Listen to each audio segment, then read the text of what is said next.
Hey guys, good evening. This is Ian Santiago, your contractor. Again, welcome to another episode. In today's vlog, we'll talk about painting. So we'll take this episode to one of our DIY topics. So para makatulong tayo sa mga mahihilig mag-DIY dyan. So if you haven't subscribed to our channel, please subscribe, like, and share our video. Especially dun sa mga kaibigan natin na may planong magpapintura ng bahay nila or mahilig sila mag-DIY. So this video will help you understand the proper way on doing it. So let me begin by letting you know that there are 5 different types of paint. Okay? Iisa-isahin natin yan and I will let you know the specific application of each type of paint. So number 1, meron tayong matte and flat. Okay? So, yung type of paint na yan, I will show you here. Mukha siyang primer. Okay? But then, if you look at the room, it looks elegant and it looks gorgeous. The wall is great, it's perfect, and that improves a really appealing vibe for the room, which is exactly what we want to achieve in our home. However, I don't suggest that we use this matte or flat paint sa mga walls natin. It's because that if you use it, sometimes nahawakan natin yung wall, so madaling magbakat yung mga fingerprints natin doon, madali siyang lumumi. And also, ang lakas niyang kapitan ng alikabok. So that's the reason why we don't want this in our walls, and I don't recommend it using this kind of paint sa mga walls natin.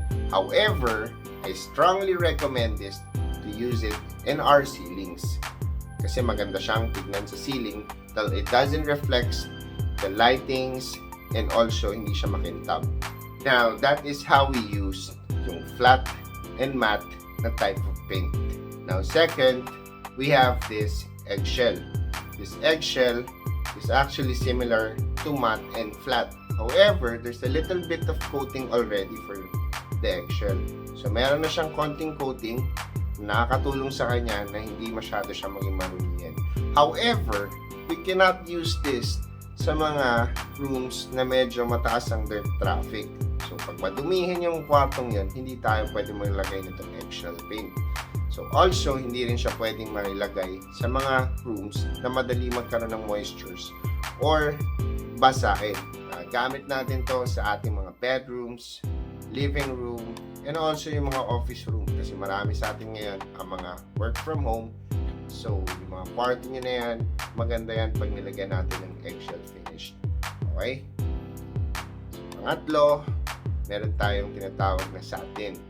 The satin is actually similar with eggshell or yung matte natin. However, may konting sheen na siya. So, pag may sheen na yung pintura, medyo may konti na siyang coating talaga. Medyo hindi na siya ganun ka flat or hindi na siya ganun ka matte, hindi rin siya ganun ka kintab. So, nasa gitna lang siya. Okay, so the good news about this is that we can use this sa bathrooms natin and sa mga rooms na medyo may moisture. And also, para sa kusina na rin. So, we can also use this in the kitchen even with the humidity ng kitchen natin. Or sometimes meron tayong mga aksidente na tumatalsik yung mantika. So okay lang yun na gamitan natin siya ng satin paint. So ang maganda dun guys is that we get that elegant finish that we want for our home. Tapos magagamit natin siya dun sa mga rooms na medyo critical. Ang maganda sa kanya guys is we still get to enjoy elegant feel ng kwarto natin, but we're not compromising the wearability ng ating pintura. So, nandun pa rin tayo sa goal natin na ma-achieve natin yung gusto nating feel or ambience sa kwarto natin. But we are not compromising any of our qualities. Okay? The fourth one, we have this semi-gloss paint. We normally use this for our patios and also for our exterior walls because this paint doesn't easily get dirty. So, pwede siyang ma-expose sa elements, pwede siyang ma-arawan, or pwede rin siyang maulanan. And also, yung humidity ng environment natin sa labas, kaya niyang dalhin. Okay. So, let's go to our fifth type of paint. So, we have yung glossy paint. So, Yung glossy paint, for this paint, actually I don't recommend this at all. Kasi if we use this in our walls, it will bring out all the imperfections ng wall. So kung bako-bako yung wall mo at pinahidan mo ng glossy paint, it will just show those bako-bako sa iyong pader. So pag ginamit natin to sa ating mga ceiling, because of high reflectiveness niya, magkakaroon tayo ng glare or pwede tayong masilaw.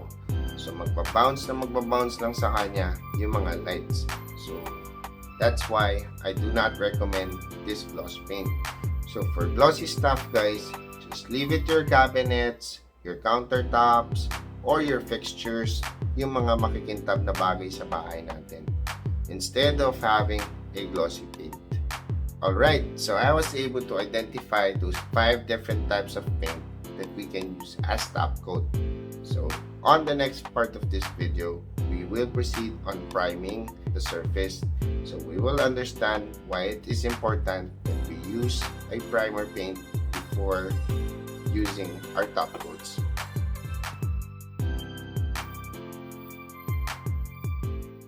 It's my life.